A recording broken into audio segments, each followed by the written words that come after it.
Jean Joseph Surin, nascido em 1600, na cidade de Bordeaux, sudoeste da França.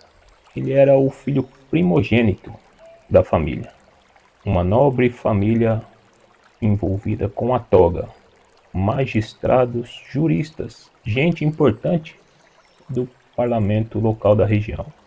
A casa dos Surins não era um palácio, mas um lugar onde a fé católica e a cultura intelectual andavam juntas, especialmente por influência da sua mãe, que era devotíssima.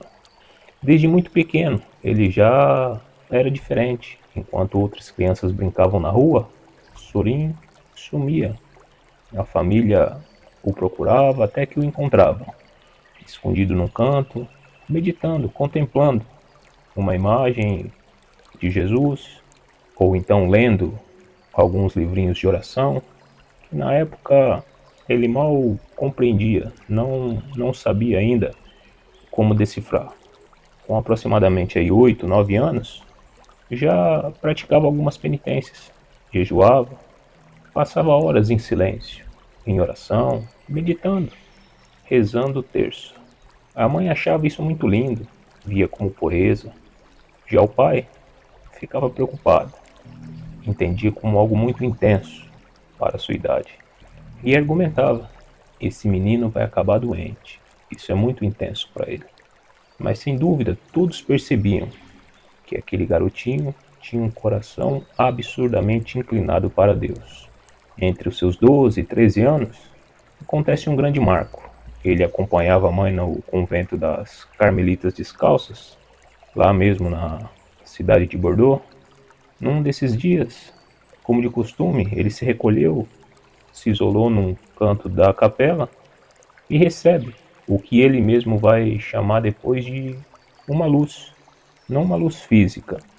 Não teve voz, não teve frases, não teve algo o ordenando, o instruindo, o passando informações para que ele venha fazer ou deixar de fazer. Não. Foi uma clareza interior tão forte, tão avassaladora, que ele ali entendeu. Deus me consumiu por inteiro. A partir daquele dia, tudo mudou. Tudo mudou na vida dele. Não era comum para um garoto de 12 anos falar em vocação, em pureza de vida ou em consagração, mas Sorin assim fazia. Não com orgulho, mas com temor. A partir desse ponto, sua espiritualidade não era mais como antes. Tornou-se algo profundo, urgente. Ele queria compreender aquele chamado, queria servir, queria se entregar por inteiro. Enquanto outros jovens aí planejavam carreira, casamento, honrarias, Sorin começou a desejar a vida religiosa, com uma intensidade que impressionava e que ao mesmo tempo preocupava os adultos ao seu redor. Ele não dizia que queria ser padre, ele dizia algo além, ele dizia que queria pertencer a Deus. Essa é uma das frases que assim ele dizia, de maneira bem simples e absoluta. Seria o eixo de toda a vida dele, dos seus dons e de suas virtudes, e também dos seus sofrimentos futuros. Nada envolvia aí loucura, nenhum tipo de tormento. Iniciou-se ali apenas uma fase silenciosa de uma vocação profunda que estava ali tomando forma. Um coração que começava a ser moldado por algo maior que ele mesmo. Ele não conseguia viver pela metade. Tudo nele era absoluto. A fé, o desejo de pureza, o silêncio interior, a sede por Deus. E é nesse ponto que a vida espiritual dele deixa de ser apenas inclinação religiosa e se transforma em consagração real, mesmo antes de entrar na companhia de Jesus. Por volta dos 12 a 15 anos, Surin começa a viver aquilo que os jesuítas chamam de vocação afetiva. Um momento interior tão forte que não nasce da decisão racional, mas de uma experiência profunda, quase física, de pertencimento a Deus. Nos registros que existem aí sobre essa vivência durante esse período da juventude de Surin, diz que ele fez um voto interior de entregar tudo a Deus. Não foi um voto formal, como fazem de maneira religiosa alguns adultos. Foi algo mais íntimo. mais radical. Ele dizia: meu Deus, quero ser somente teu. Esse tipo de voto é extremamente raro, era algo muito intenso para um jovem, para um garoto. Surim, por outro lado, tinha uma certa urgência espiritual que não combinava com a sua idade.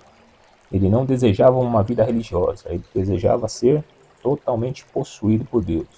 Surim não era indiferente ao mundo, ele simplesmente renunciou. Ele não quis um caminho de prestígio. Surim começou a apagar mentalmente todas essas possibilidades ao seu redor. Ele dizia: eu não terei nenhum outro Senhor, senão Deus. Esse tipo de renúncia precoce é muito mais forte e rara do que parece. Quero oferecer a Deus não somente meus atos, mas minha própria vida. Isso é consagração no sentido puro, não é um voto de comportamento, mas um voto de existência. E aos 16 anos, em 1616, ele entra no noviciado dos jesuítas em Bordeaux. 2 anos depois, com 18 anos de idade, ele faz o seu primeiro voto. E aí explode um grande talento dentro dele. Se torna um filósofo brilhante, um teólogo afiado, diretor espiritual de freiras, coisa rara para alguém tão novo naquela época. Pregador que enchia igrejas, vivenciava estado de êxtase longos durante a missa. Começa a escrever poesias místicas, cartas espirituais, e muitas delas ainda circulam até o dia de hoje. Os irmãos contavam cenas impressionantes durante a missa. Sorin ficava imóvel, lágrimas escorrendo em seu rosto, e segundo alguns testemunhos da época, ele chegou a ser visto levitando alguns centímetros durante algumas das consagrações. Uma sensibilidade extrema. Sentia fisicamente o pecado, o pensamento, absorvia o sofrimento alheio. A companhia de Jesus olhava para aquele jovem e dizia: aqui está o futuro São Francisco Xavier da França. Todo mundo olhava, pensava: esse daí vai ser gigante. Mas por outro lado, percebiam uma certa fragilidade, uma alma de cristal, linda, porém frágil. E mal sabia ele que aquela entrega absoluta feita ainda menino naquela capela carmelita ia custar mais de 20 anos de um sofrimento que ninguém podia mesmo imaginar. Quanto mais ele subia espiritualmente, mais o seu corpo e sua mente se enfraquecia. Ele enfrentava crises de profunda melancolia, dores constantes em seu corpo, noites sem dormir, períodos em que o organismo simplesmente recusava qualquer tipo de comida. E em uma das suas cartas ele relata, ele deixa uma frase: sinto que estou sendo preparado para algo terrível, como se Deus estivesse me esvaziando para depois me encher de outra coisa. Já com 30 anos de idade, ele passa a viver essas suas experiências até seus 30, 34 anos de idade, onde começa um novo contexto na vida dele.